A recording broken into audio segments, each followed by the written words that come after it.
रंचक मात्र भी प्रभु दी प्रीत नहीं पैदा होंदी। क्यों? कारण इन माया जगदीश गुसाई तुमरे चरण बिसारे। हे प्रभु तू भुलिया कारण माया, तू चेते चो निकलिया कारण माया। धन गुरु अर्जन देव जी महाराज दसते ने वो इष्ट भी माया जो दीवार बन जाए, वो परिवार भी माया जो ईश्वर दे विचकार दीवार बन जाए, वो धन भी माया जो ईश्वर दे विचकार दीवार बन जाए। जो धन दी दीवार नू तोड़ देवे उसे नू विशिष्ट आख्या गया, उसे नू वैश आख्या गया, उसे नू आख्या गया ये श्रेष्ठ है। सेठ दा मतलब की है? श्रेष्ठ। संस्कृत जा जो श्रेष्ठ शब्द है उसे दा ही अपर भ्रंश होके उच्चारण होया है सेठ। श्रेष्ठ सेठ। धन कोल है, धन विच ऐसा सिर मारिया है दीवार तोड़ के रख देती है, लंघे अगे। ये हुण श्रेष्ठ हो गया। परिवार नाल ऐसा सिर मारिया है, परिवार दीवार दीवार नहीं रही, सहायक हो गए ने। ये महान हो गया, ये तपीश्वर हो गया और ये अवतार तो भी अंगे लंघे है। धन गुरु गोबिंद सिंह जी महाराज ऐसा सोचते ने, शायद सिख, शायद श्रद्धालु इस दीवार नू ना तोड़ सके। केड़ी? गुरु दी दीवार, इष्ट दी दीवार। हो सकता है धन दी दीवार वो तोड़ देवे, परिवार दी दीवार वो तोड़ देवे, और ये जो सामने अवतार खड़ा है जिस नाल इसने श्रद्धा दा बड़ा भारी रिश्ता जोड़िया है,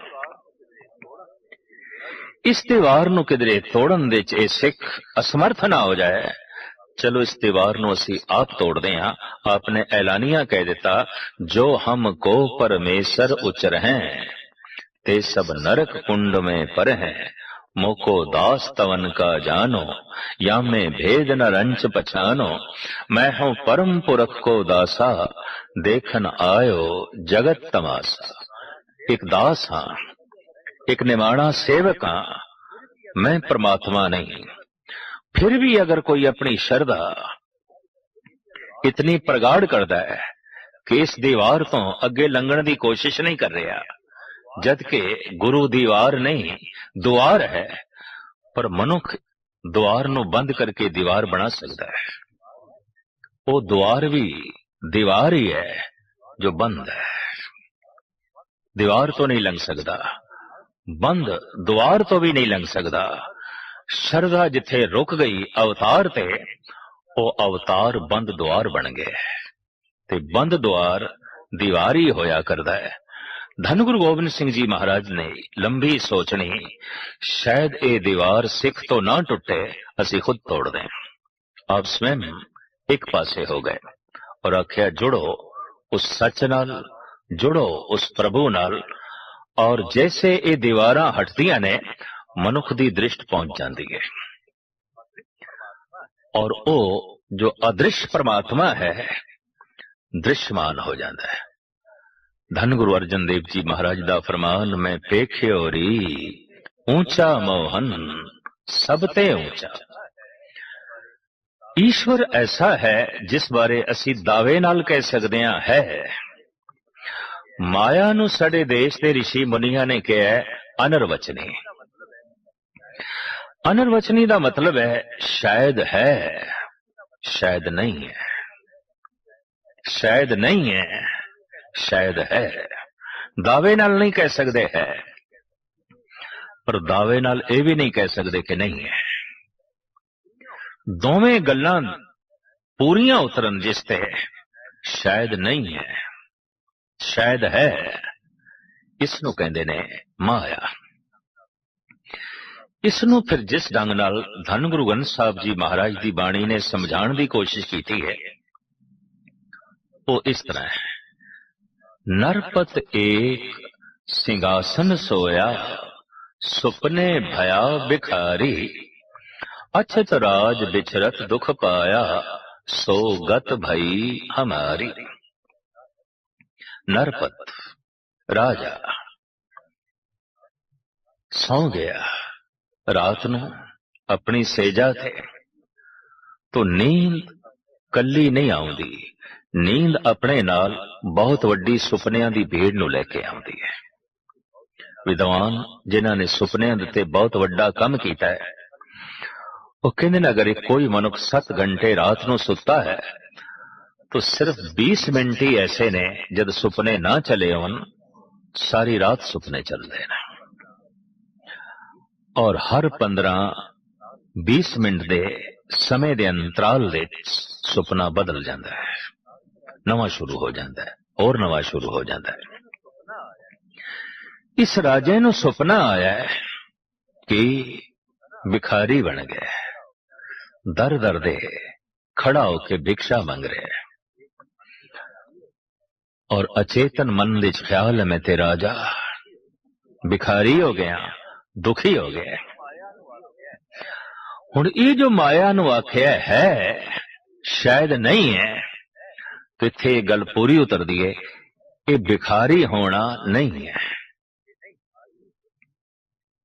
ये नहीं है, लेकिन भिखारी होने का जो दुख भोग रहा है वो है, वो तो है, दुखी हो रहे है, बेजार हो रहे है, मन प्रभावित हो रहा है। मन उतना ही प्रभावित होता है जितना जागृत अवस्था दे प्रभावित होवे। रात नूं सुपने दे धन मिले है, अचानक मन उतना ही प्रभावित होवेगा जितना जागृत अवस्था दे। सुपने दे दुराचार कीता है, मन ते तन उतना ही प्रभावित होवेगा जितना जागृत अवस्था दे। सुपने दे कत्ल कीता है, मन उतना ही भयभीत होवेगा और तन उतना ही प्रभावित होवेगा जितना जागृत अवस्था दे। सुपने दे प्रभु मिले है, सुपने दे परमात्मा दी झलक देखी है, मन उतना ही प्रभावित होवेगा, तन उतना ही प्रभावित होवेगा जितना के जागृत अवस्था दे। जाग के पता चलिया, जैसे अख खुली पता चलिया, वो भिखारी होना नहीं सी। मैं राजा हाँ, पर जैसे सौ गया राजा होना नहीं है, भिखारी है। इसनू गुरबाणी इंज कहंदी है, किधरे ऐसा ते नहीं रात नू जो सुपना सी वो बंद अख दा सुपना सी, और दिन दा जो सुपना सी वो खुली अख दा सुपना सी। किधरे ऐसा ते नहीं सी कि राजा होना दिन दा सुपना सी, भिखारी होना रात दा सुपना सी। किधरे ऐसा ते नहीं। इसनू एक आप बीती दे रूप दे चीन दे एक प्रसिद्ध संत ने भी लिखण दी कोशिश की है। सवेरे सवेरे उठे है, ये फकीर जिसदा नाम लाओ त्से सी, इसते चेले शिष्य देख के हैरान होए, अज गुरुदेव बहुत बेचैन ने, परेशान ने, चेहरा कुमलाया होया है, मुरझाया होया है।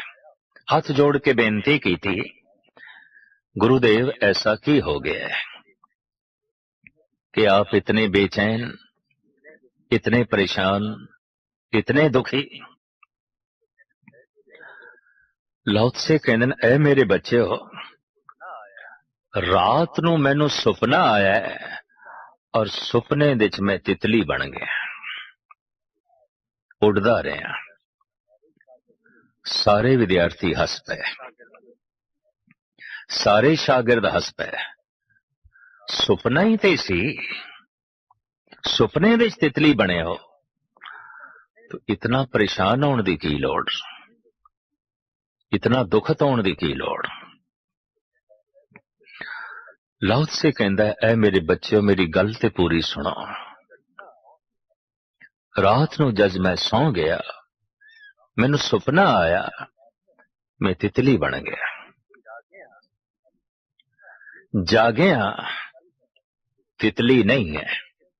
हुण दुखी बेचैन मैं इस गल ते आ, किधरे ऐसा ते नहीं लाओ त्से नू सुपना आया है वो तितली बन गया है, ते तितली नू किधरे सुपना आया होवे तो लाओ त्से बन गया होवे, ऐसा ते नहीं किधरे। हुण ये कौन फैसला करे तितली दा सुपना लाओ त्से है या लाओ त्से दा सुपना तितली है? ये कौन हल करे, ये कौन समझावे, ये कौन स्पष्ट करे? बस मैं इसे ही दुविधा दे च पिया, इसे नू सुलझाण दी कोशिश कर रहे हैं। तो सारे विद्यार्थी पुछदे ने तुसी साडे गुरु,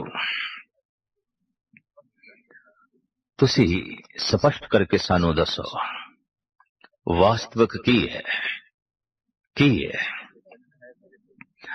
तो लाओ त्से कहंदे ऐ मेरे बच्चे सुन लो फिर। लाओ त्से दा सुपना सी तितली। तितली भावें सुपना मेरा देख सकती है कि नहीं, पर मैनू तो अज लाओ त्से सुपना ही प्रतीत होता है।